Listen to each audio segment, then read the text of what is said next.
అవతరించినప్పుడు మొట్టమొదటి ముఖ్యమంత్రి ప్రకాశం పంతులు గారు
కూర్చుంటాడు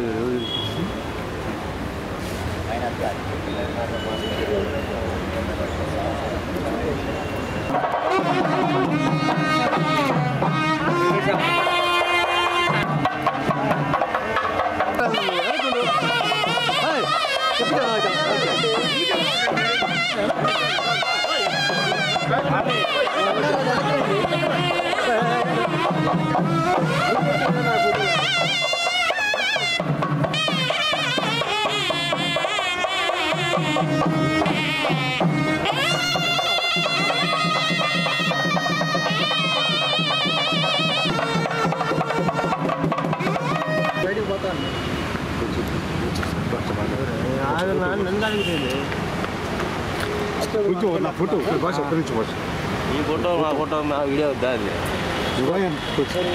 సీరో నెట్ బాగా నెట్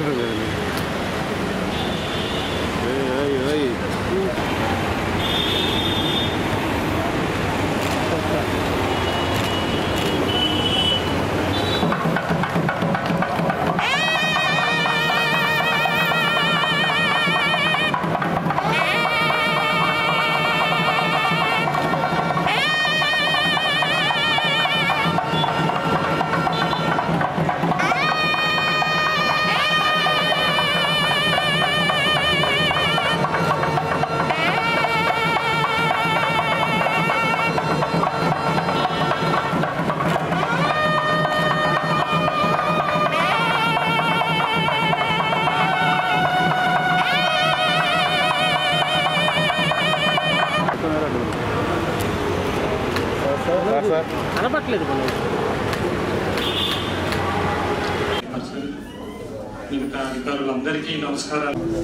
అందరికీ నమస్కారం. ఈనాటి కార్యక్రమానికి ముఖ్య అతిథులుగా వచ్చేసి అలాగే సంతనూతలపాడు శాసనసభ్యులు విజయ్ కుమార్ సార్ గారికి వేదిక తెలియజేస్తారు. నాకు ఇచ్చిన అవకాశాన్ని బట్టి మన ఉద్యమ కాలంలోనే 1927లో సైమన్ స్మరించుకోవాల్సినటువంటి అవసరం ఉంది. వారి సేవల్ని మనం చూస్తే కాదు, మద్రాసు రాష్ట్రంలో మనం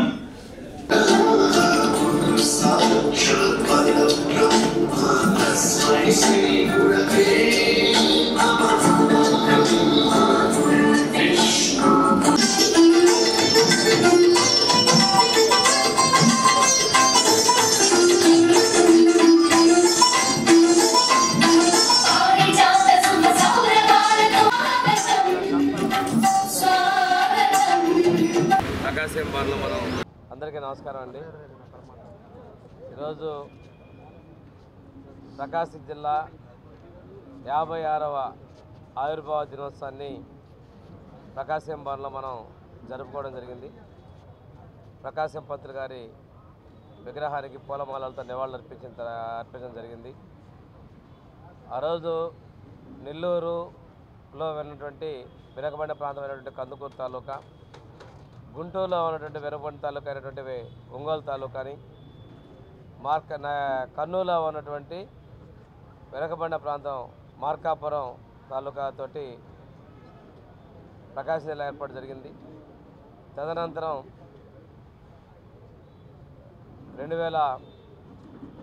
గత ప్రభుత్వంలో మళ్ళా జిల్లాని పునర్విభజన జరగడం వల్ల అద్దంకి, పర్చూరు, చీరాల నియోజకవర్గాలు బాపట్ల జిల్లాకి, కందుకూరు నెల్లూరు జిల్లాకి పోవడం వల్ల మళ్ళా కూడా మన జిల్లా విస్తీర్ణం తగ్గినప్పటికీ కూడా రాష్ట్రంలో అత్యంత విశాలవంతమైనటువంటి ఎక్కువ విస్తీర్ణం కలిగిన జిల్లాగా కూడా మన ప్రకాశం జిల్లా ఉంది. 56 సంవత్సరాలు అయినప్పుడు కూడా పూర్తిగా వెనుకబాటుతనం కూడా పోలేదు. ఈరోజు మన ప్రభుత్వం ఉన్నటువంటి లక్ష్యాల ప్రకారం పశ్చిమ ప్రాంతంలో ఉన్న వెలుగొండ ప్రాజెక్టు పూర్తి చేయటం, ఉమ్మడి జిల్లాలోని కందుకూరు ప్రాంతంలో ఆ రోజు పేపర్ మిల్ కూడా మన ప్రభుత్వంలో పోర్టు తీసుకురావడం జరిగితే ఏషియన్ పల్ప్ పేపర్ మిల్కి పోయినప్పటికీ కూడాను ఇప్పుడు బీపీసీఎల్ రిఫైనరీ కూడా ఏర్పాటు చేయటం, సమీపంలోనే ఉమ్మడి కందుకూరు జిల్లా కూడా కందుకూరు నియోజకవర్గం కూడా తిరిగి ప్రకాశం జిల్లాకి వచ్చేటువంటి పరిస్థితులు ఉన్నాయి. అద్దంకి ఇవన్నీ కూడాను. ఏది ఏమైనప్పటికీ పారిశ్రామిక పరంగా కూడా ప్రభుత్వం మన ప్రాంతం మీద దృష్టి పెట్టడం జరిగింది. నిన్ననే గిద్దలూరు ప్రాంతంలో లిడ్ క్యాప్ ఇండస్ట్రీకి ఫౌండేషన్ ఏర్పాటు చేసుకొని ప్రారంభించుకోవడం జరిగింది. రెన్యూవల్ ఎనర్జీ కింద కనిగిరి ప్రాంతాల్లోనూ అదేవిధంగా దొనకొండ ప్రాంతాల్లో కూడాను పారిశ్రామిక పరంగా ప్రోత్సాహంతో పాటు ముఖ్యమంత్రి గారి ప్రత్యేక శ్రద్ధతో మన ప్రాంతానికి నీటి వసతులు కూడా కల్పించడం దృష్టి పెట్టడం జరిగింది. ప్రతిష్టాత్మకమైనటువంటి ఇన్స్టిట్యూట్స్ వచ్చినటువంటి వాటిని కూడా పూర్తి చేసే విధంగా మన ప్రభుత్వం ముందుకెళ్తుంది. ఏది ఏమైనప్పుడు కూడా ప్రకాశం జిల్లాలో లక్ష్యం ఏదైతే అభివృద్ధి కోసం వెనుకబడిన ప్రాంతాల్లో ఏర్పడిన జిల్లాని కొనసాగి దాన్ని పూర్తి చేసేందుకు ప్రభుత్వం సిద్ధంగా ఉందని తెలియజేస్తున్నాను.